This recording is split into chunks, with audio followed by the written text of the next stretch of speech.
తప్పలేదు బ్రో, డబ్బు కోసం.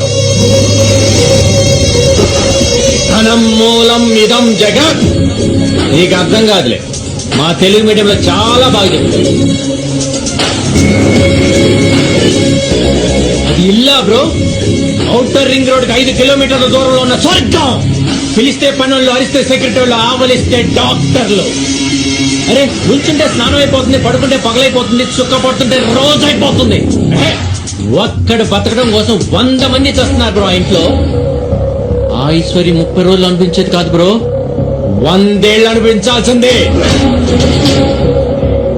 అప్పుడు డిసైడ్ అయింది బ్రో, నాకు బ్రతుకుండాలంటే నువ్వు బతికొండకూడదని.